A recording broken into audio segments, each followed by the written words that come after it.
Santo Mundo.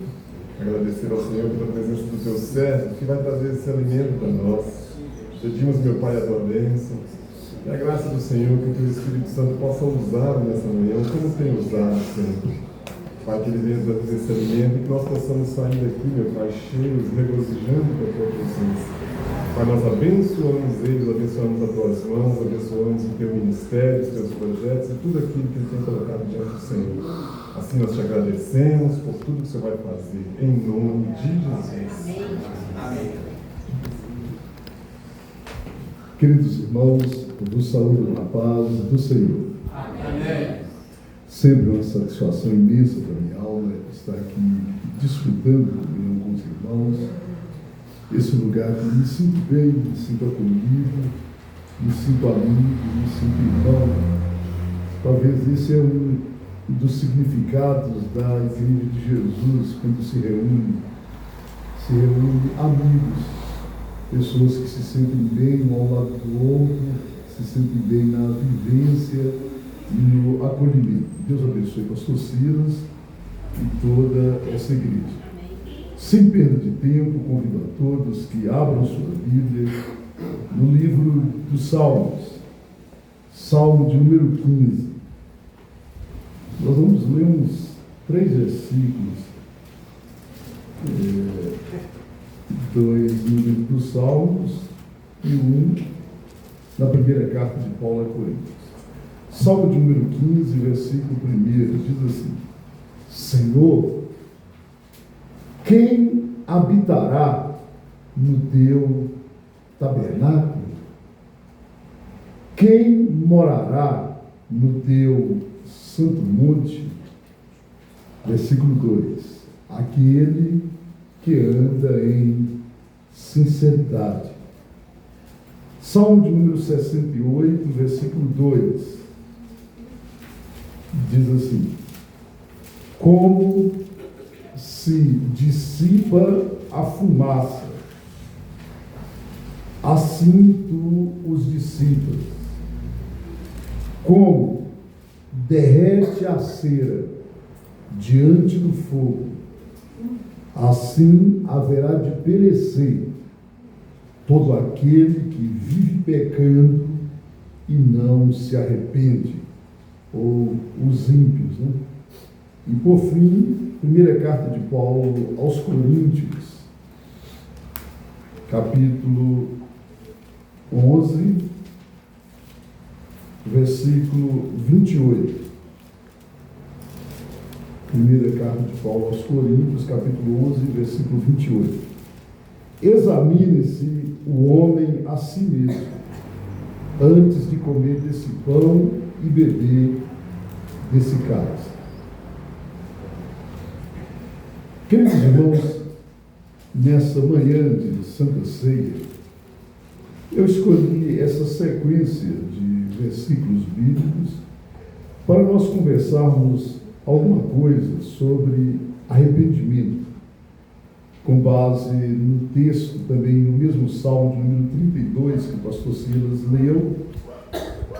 Nós vamos falar essa manhã. O Salmo de número 15 não é um salmo de Asaf, não é um salmo de Salomão, não é um salmo dos filhos de Coré, não é um salmo de Moisés. O salmo de número 15 é um salmo de Davi. Imagina que o salmo de número 15 fora escrito como resultado daquilo que aconteceu lá no segundo livro de Samuel, no capítulo 6, no versículo 6 até o versículo 8. Davi havia se tornado rei recentemente, onde o seu reinado inicia ele governando 7 anos em Hebrom, tendo feito um bom governo em Hebrom pela deficiência política do restante do reino. Ele então anexa todo Israel em torno de um só governo, o governo dele. E ao se tornar rei, ele está muito preocupado com a questão espiritual do povo. E diante dessa preocupação, ele sabe que a pessoa que melhor compreendia a situação espiritual do povo era o sacerdote, era aquele que pastoreava o povo. Então ele procura o sacerdote Abiatar para ter um relatório de como anda a espiritualidade do povo.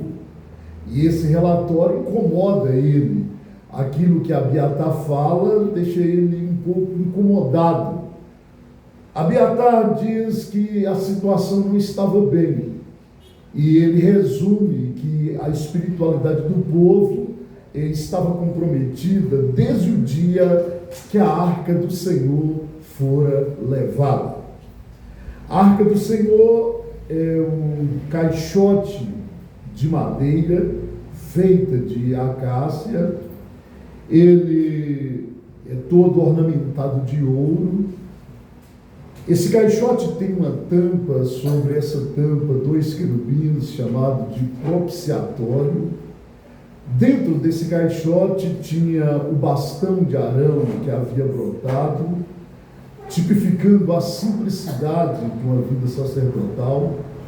Dentro desse caixote tinha um pouco do maná que o povo recebeu no deserto. Dentro desse caixote tinha as tábuas do Decálogo, dos 10 mandamentos.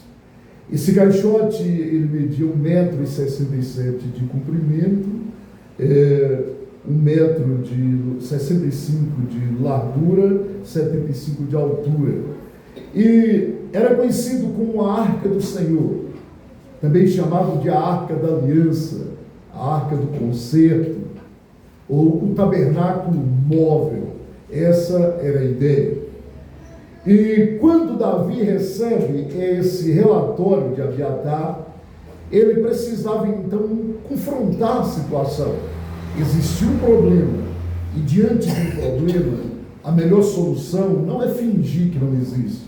Ele sabia que um povo com uma espiritualidade decadente, um povo que se afastava de Deus, pois aquele caixote, aquela Arca da Aliança, ela representava a glória de Shekinah no meio do povo, a glória de Deus. Sempre que esse povo ia para a guerra, é claro que aquela arca ia com eles. A presença da arca tipificava a presença do Senhor no meio do povo. E Davi sabia que difícil coisa era governar, era liderar um povo sem a presença de Deus. Para isso, ele arregimenta um exército de 12.000 homens, e eles vão em busca da arca. E não havendo levitas para transportar a arca, opta que alguns animais a transportem. E eles estão vindo com muita alegria, trazendo a arca do Senhor para Jerusalém.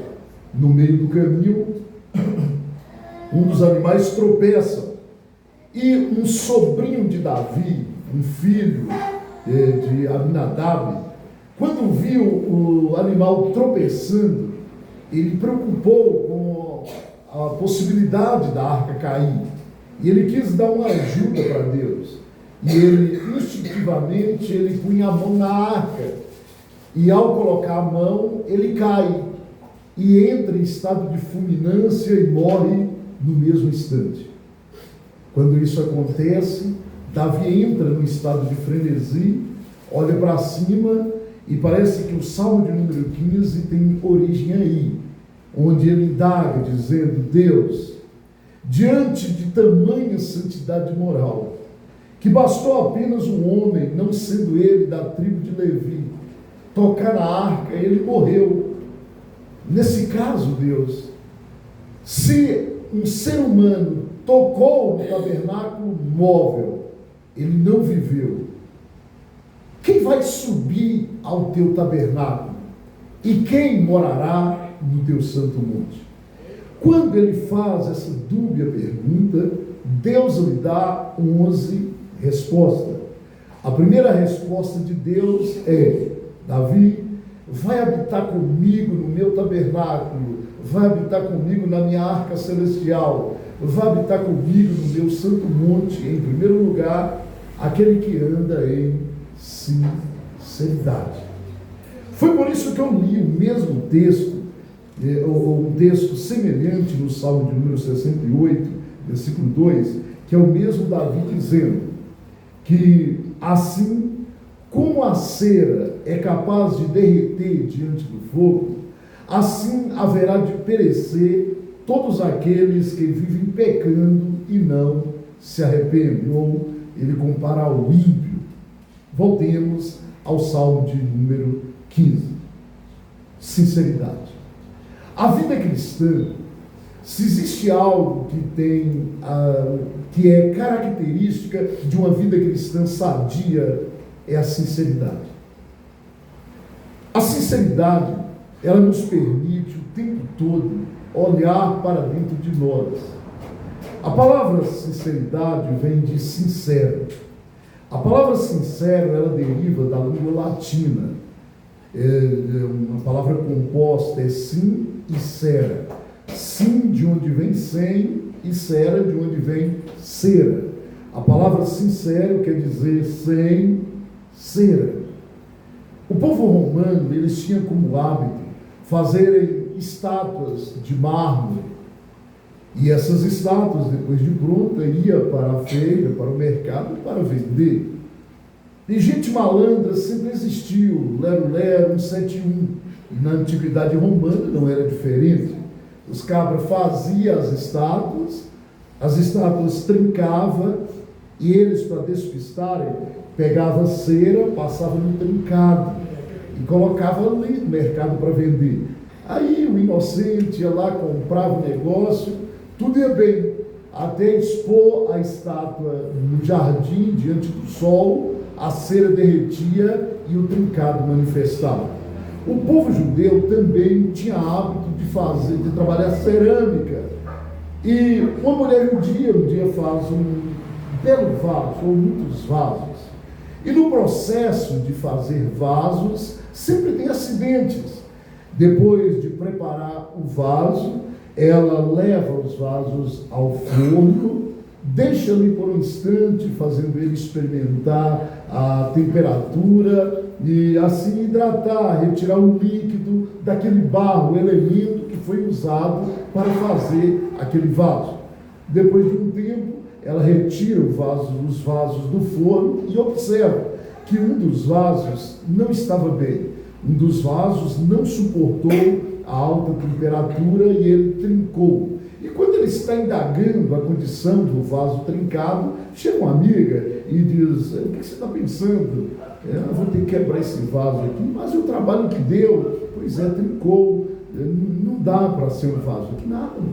Enfiou a mão no bolso, tirou um pedaço de cera e diz: a solução está aqui, passa cera nesse trincado e problema resolvido. Porém, a mulher judia esqueceu alguns detalhes acerca do vaso. Em primeiro lugar, ela esqueceu que a matéria que fez aquele vaso é diferente da matéria que compõe a cera. Ela também esqueceu que aquele vaso ele foi feito com uma utilidade, foi feito para portar azeite. Ela também esqueceu que aqueles vasos com azeite seria guardado numa despensa e depois de um tempo seria levado ao fogo para reaquecer e assim conservar esse azeite por mais tempo.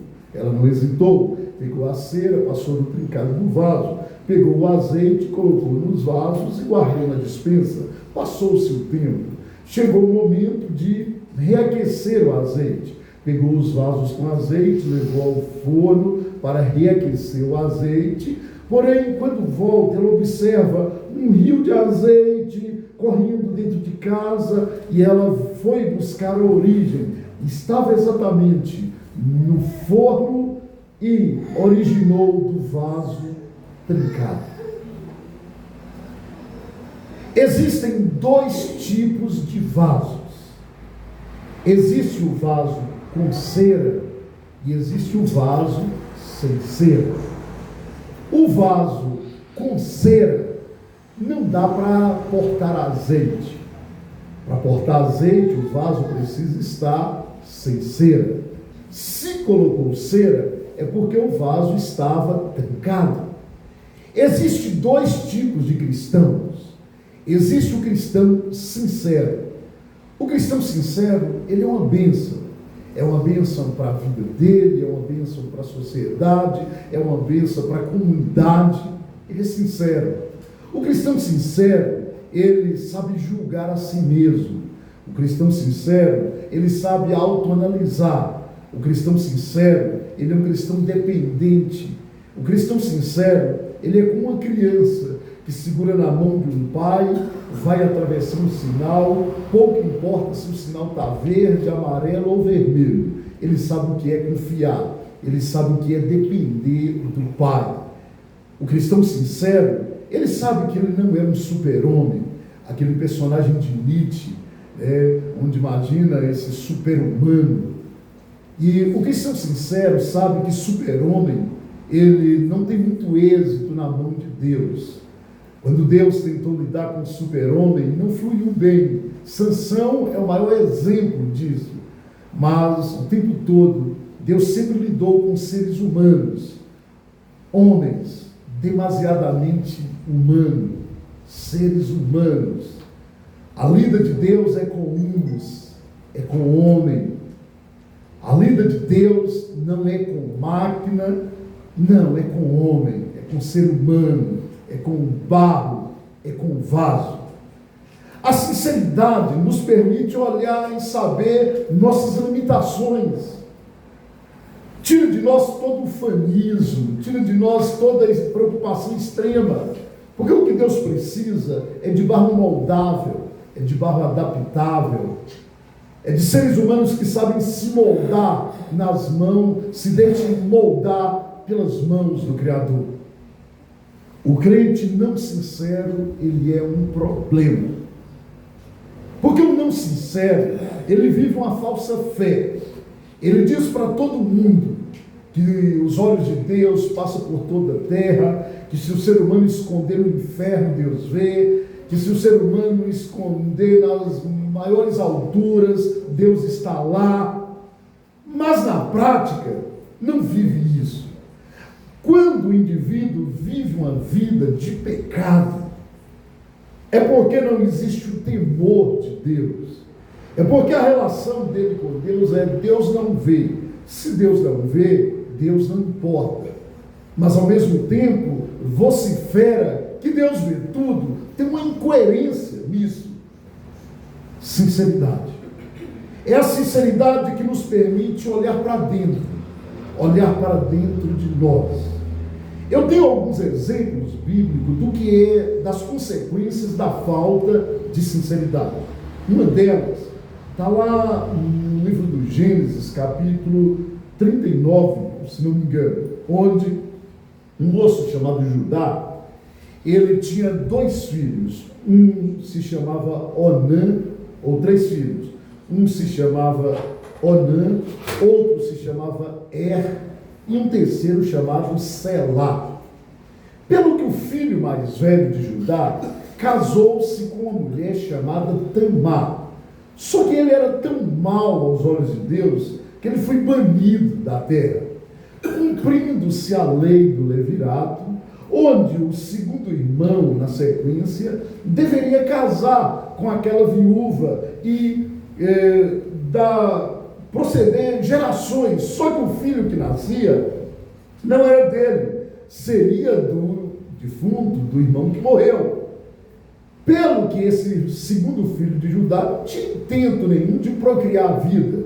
E no processo da relação, quando chegava o coito, ele jogava por terra e aquilo incomoda Deus e ele é banido dentre os viventes. Agora, existiu o terceiro filho de Judá, existiu o Porém, Judá, tendo visto que os seus 2 filhos tinham morrido, ele chega para Tamar, sua nora, e diz: Tamar, 2 filhos meus já se foram, só tem o meu caçulinha. Vamos fazer o seguinte, vá lá para a região de Tímate, vá lá para a casa dos seus pais, que quando o meu bebê, meu menino caçula, o Selá crescer, eu vou dar ele para ser seu esposo. Isso é o que nós chamamos na sociedade ocidental de enrolar o outro. Sabe que não vai dar, mas promete. E prometeu, então ela foi. E a ficha dela caiu. Esse cara está me enrolando, mas ele me paga. E é interessante que essa região de Tímete só dá bucha, só problema. É de Tímete que vem Dalila, aquela que apronta com Sansão. E Tamar estava lá em Tímete. Aí até que um dia Tamar soube que Judá iria pastorear ovelhas em Tímete. E ela preparou uma para ele. E ele estava vindo acompanhado de um amigo, aqueles que o rio corre para cima ou para baixo, é a mesma coisa, não tem a capacidade de dar um toque. E lá vem Judá. Lá na vila, Judá era o cara. Era um crente legal, gente boa, era líder e era papai Judá. Porém, longe de casa, Judá não era o mesmo. E agora ele está chegando em Tímete. E Tamar, sabendo que ele iria, colocou um véu de prostituta cultural. Esse texto, para os nossos irmãozinhos queridos da CCB, é um terror. Um véu de prostituta. E chegou, ficou na esquina, rodando bolsinha. E de repente lá vem Judá, longe de casa.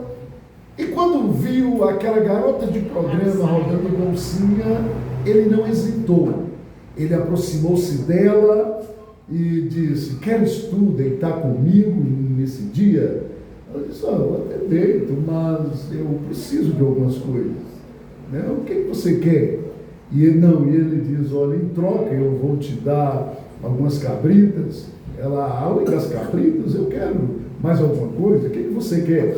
Eu quero esse cajado de pastor que você tem em sua mão. E ela: está aqui, ele está aqui. Eu quero mais, está pedindo muito, o que você quer?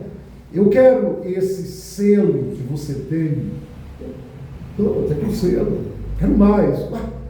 Mais, o que você quer? Eu quero esse lenço, esse seu cinto, esse lenço que segura suas indumentárias masculinas, esse lenço que você usa para secar suor, para secar lágrimas. Eu quero um lenço.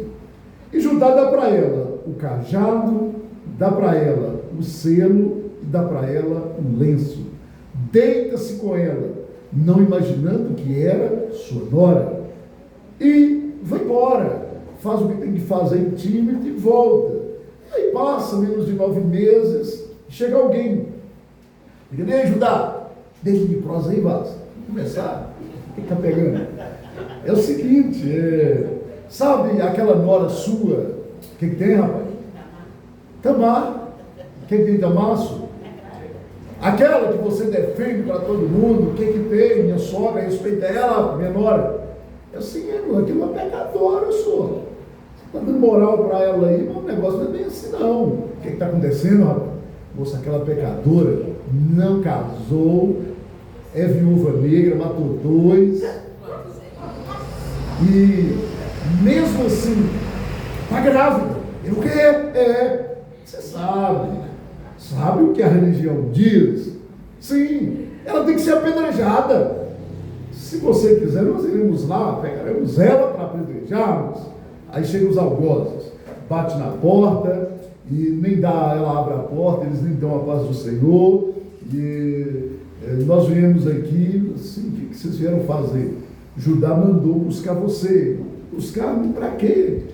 Porque você é uma pecadora, e uma pecadora cínica ainda. Você não sabe o que você fez, nem casada que você é, senhor. Judá mandou pegar-te para apedrejar-te. Espera aí. Ele mandou buscar-me para apedrejar-me? Isso. Só um instante. Ela foi lá dentro e pegou o cajado. Você sabe que esse cajado aqui, se os algozes fossem mineiros, ele dizia assim: ué, tem um J, esse negócio, eu já vi Judá com uma bagaça dessa aqui, senhor? Você sabe quem é esse selo aqui? Ué, no aniversário de Judá eu dei um selo desse para ele de presente. Você sabe quem é esse lenço aqui? Gente, eu já vi Judá secando lágrimas com esse lenço. Pois é, o cajado, o selo, o lenço é de Judá, e o bebezinho na minha barriga é de Judá também. Ao ponto que Judá teve que dizer: essa mulher é mais justa do que eu. Falta de sinceridade.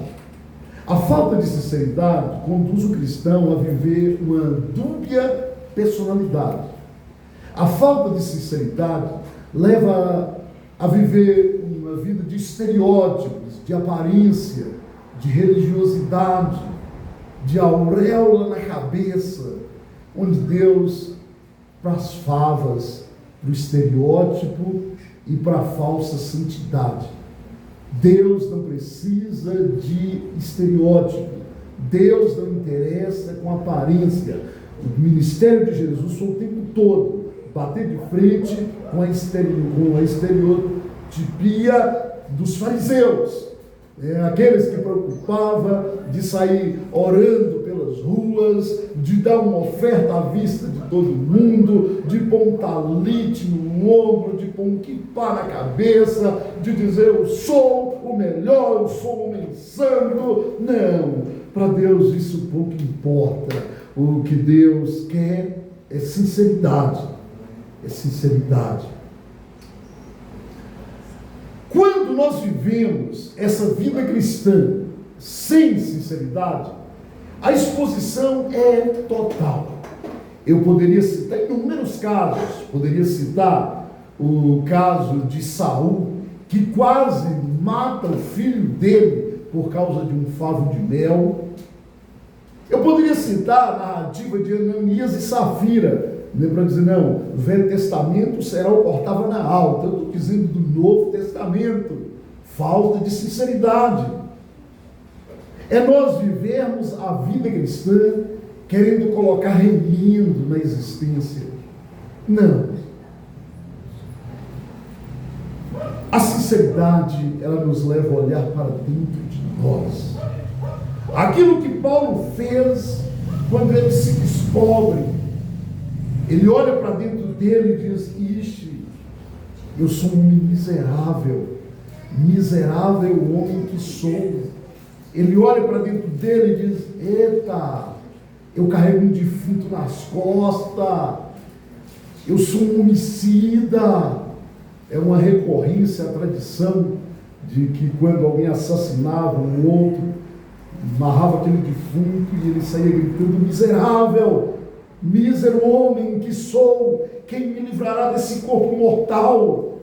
Paulo olha para dentro de si, descobre essa miserabilidade humana e diz: somente a lei do Espírito de vida em Cristo Jesus pode me livrar da lei do pecado e da morte como consequência. A sinceridade, ela nos permite fazer introspecto. A sinceridade, nós seres humanos temos uma extrema facilidade de fazer esse olhar retilíneo, de analisarmos tudo que está à nossa frente. Eu consigo dizer tudo acerca do outro, mas tenho dificuldade de analisar a mim mesmo e entender que eu sou. Eu consigo identificar os defeitos do José, da Maria, do João, do Joaquim, mas o mais importante é você analisar a si mesmo. O texto da primeira carta de Paulo aos Coríntios, no capítulo 11, versículo 28 que eu li, remete-se a isso. Portanto, examine o ser humano a si mesmo. Santa Ceia é exatamente esse momento, um momento de reflexão, um momento de examinar-se a si mesmo, de autoanalisar a si mesmo, não o outro, a si mesmo. Aqui eu findo. Tem uma narrativa que eu gosto muito, ela até faz parte de um dos meus livros, chamado Metanoia. A narrativa, ela é de duas crianças, o João e a Maria, que todos os anos iam para a casa dos avós, na roça, no pomar. Era a diversão deles. E eles chegam de férias no pomar, cada um vai procurar alguma coisa para se divertir. Maria está balançando debaixo de uma árvore. E já o João tinha um estilingue, um bodoque. Ele ia para o pomar jogar pedra nos passarinhos. Instinto de caçador, algo muito típico dos meninos, entre os quais eu. E um terror na infância dos passarinhos. E ele está lá. Aí de repente tem um grupo de gansos. Eram os gansos da avó dele. E ele, caçando alguma coisa para jogar pedra, já que não tinha passarinho, era ganso. E mirou. Pá! E a pedra bate na cabeça do ganso e o ganso cai. Ele aproxima, o ganso morreu. E ele olha para um lado, de repente chega a irmã dele e diz: aham, assassino de ganso, vou falar com vovó, dedo duro. E ele desesperado diz: por favor, não fala com vovó não. E ela com condição: tudo que vovó mandou eu fazer, você vai fazer por mim. Eu faço qualquer coisa. Aí, à tarde a vovó, isso é interessante, eu senti, como forma de esconder o que fez, ele abriu um buraco e enterrou o ganso. À tarde a vovó disse: interessante, mas eu estou sentindo falta de um ganso. E a fuga dele foi dizer: vovó, raposão deve ter comido esse negócio aqui. Era. E, ok. No outro dia, a vovó olha para Maria e diz: ô Maria, vai lá no rio lavar umas vasilhas que estão lá, você lava e traz. Ok, vovó. Aí ela vai no quarto, acorda o irmão e diz: ô, olha aí, folgado. Deixa eu limpaço. Vai lá no rio, lava o resto de vasilha e traz para a vovó. Não, a vovó mandou você. E ganso, viu? À tarde, o vovô chega para ela e diz: ô Maria, pega o leite lá no curral. Então, assim, o vovô mandou eu, mas você que vai. Olha o ganso. Ele já não suportando a situação, ele vai até a vovó e diz: ô vovó, a senhora lembra aquele dia que a senhora me perguntou sobre um dos gansos que estava sumido? Sim. Vovó, foi eu, sem querer, joguei uma pedra em direção ao ganso e o matei. Ela: você, foi eu. O problema que a minha irmã viu, e a partir daquele dia ela tem me feito um escravo dela. Tudo que a senhora manda ela fazer, ela joga para mim. Então, vovó, não me perdoa. Aí a vovó olha para ele e diz assim: eu vi você fazendo aqui embaixo. O quê? Vi. Mas por que a senhora não falou comigo? Estava esperando você me procurar para falar. Agora vira esse bumbum galego para cima aí, no sapinha, e chegou e encontrou Maria. Mano, é o seguinte: esse resto de férias aqui eu não ponho a mão em nada. Qualquer coisa que for para mim fazer, para você fazer, vai fazer o seu e o meu. E ele: não, o seu é seu, o meu é meu. E ele: olha o ganso, que ganso. Eu sofri as consequências de uns tapinhas no bumbum, porém eu confessei, vovó me perdoou. É aquilo que está em Provérbios 28, 13. Aquele que confessa e deixa, alcança misericórdia. Mas aquele que encobre a sua transgressão, não prospera. E o fim, basta de viver uma vida cristã, um ganso preso na garganta, onde um adversário chamado Satanás, o diabo, ele nos oprime com acusações, dá oportunidade, mas quando você levanta para vir à frente, ele grita no seu ouvido: olha o ganso, hein? Eu conheço, rapaz. Noite toda na pornografia, a hora de você vai participar da Santa Ceia, ele começa a gritar: olha o ganso, viu? Nessa manhã é noite de tirar ganso da garganta, é manhã de tirar ganso da garganta. E o segredo é simples. Amém. É você Aleluia. olhar para Deus. Amém. E ser sincero. Amém. E dizer: perdoa-me, Amém. Amém. perdoa-me. E Ele vai te perdoar. A palavra perdoar é pé e doar. Pé quer dizer venha a mim, e doar quer dizer doação, dádiva, boca livre, 0800. Amém. Porque Deus amou o mundo de tal Glória a maneira Deus. que doou o seu Filho, para que todo aquele que nele crê, se você crê mesmo, se não crê de brincadeirinha, se você crê ao ponto de entender que Deus tudo vê, e Ele viu, Ele estava lá, Ele viu o seu pecado. Aleluia. É manhã de você dizer: perdoa-me, e Ele vem até você, e você vai sentir paz, vai sentir o perdão de Deus. Fiquemos sobre os nossos pés. Amém. Aleluia.